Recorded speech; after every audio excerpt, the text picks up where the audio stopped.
Here is Epistle to Henry II. Nostradamus says, then the great empire of the Antichrist will begin, so that the coming of the Holy Ghost, proceeding from the 48th degree, will make a transmigration, chasing out the abomination of the Christian church, and whose reign will be for a time and to the end of time.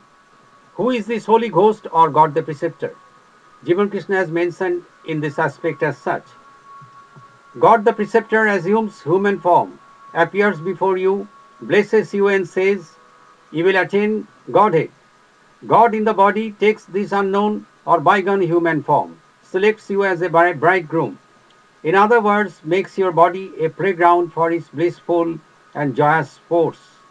He teaches you the whole course of Raj Yoga, the emanation and transformation of God through the five seats or the seven planes into the supreme bliss.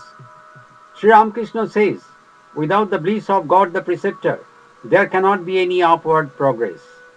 This upward progress means the upward motion of the life power in a man, that is, waking up life power and her march in the seventh plane. Without the attainment of God the Preceptor, the life power does not wake up. There cannot be any realizations without life power being wakened up. The attainment of God the Preceptor is a kind of transformation into God with form, as God in the body assumes that form out of sheer mercy. Among various measures, God the Preceptor expresses himself in the body as an unknown man, as one of the measure. Unknown man means the human form of God the Preceptor, whom you did not see before, but afterwards you will be coming to know everything about him. On other dates, Jibankrishna mentioned like this: manifestation of immortality within the body of Jibankrishna, has mentioned in Upanishad. On 15th December 1916, he said, Upanishad is saying, take me from mortality to immortality. It means the seed of immortality exists within this body and that may germinate. Mortality is the contra of immortality. One contra has manifested within me. Do you know what is that? So long the world has been existing with individualism, which is the contra of universalism. And when this universalism has manifested spontaneously, then immortality can also be manifested within a human being. Moreover, divinity is the contra of animal passion. To live in perfect goodness is to realize oneself in the all. This is the proof of divinity, and that is also manifested here. Listen a dream of Ceylon. He is seeing the full moon in the clear sky, but its rays have not fallen anywhere in the world. This has only fallen on me and confined fully. Its interpretation is thus: full rays of moon, which means full calms or immortality, is confined on me. Mortality is non-pleasant. Immortality is pleasant. But you know that these are confined in individualism. When such immortality of my form will manifest within myriads of people of the world, then only I can have immortality. Otherwise, that immortality is in embryo stage in my brain, and I have to wait for that. But if I expire, then again back to pavilion. Will somebody come to revive?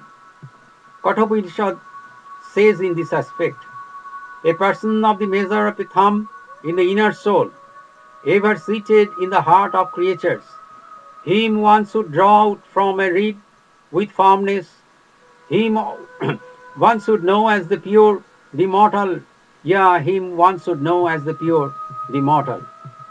The form of diamond is the first in the world to become converted into soul or Atman. His form is eternal.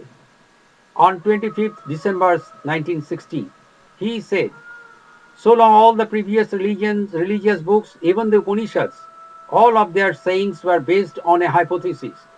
But in my case, it is confined with me only.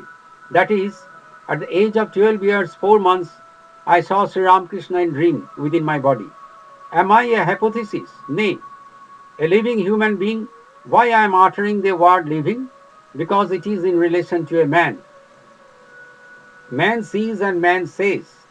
And what they mentioned, That is a hypothesis. Why? Because the proof was not manifested in the past within the human body and none witnessed it. Another important issue is that, as because it was a hypothesis, so there are so many opinions. Truth, that is one. So why variations will come? There is no alternative for truth. When Hindus see me in dreams, they are not saying that they have seen Shiva, Rama, Krishna. When Muslims see me, they are not saying that they have seen Allah. When Christians see me, they are not saying that they have seen God. On the contrary, they are saying that they see Jibankrishna, a living man. I am the eternal. Till now, no living human being has become converted into soul. For this reason, Swami Vivekananda could say, all religions of the world are but hypotheses. This has reference in Kathopanishad saying thus, this knower is not born, nor does he die, nor from anywhere has he come anything. Unborn, enduring, everlasting, and primordial, he is not killed in the killing of the body. Diamond is the example of Upanishad's immortality. On 7th April 1962, Jibankrishna said, Satya is seeing his dream in his dream. I was telling him so many things, among which only two words he could remember.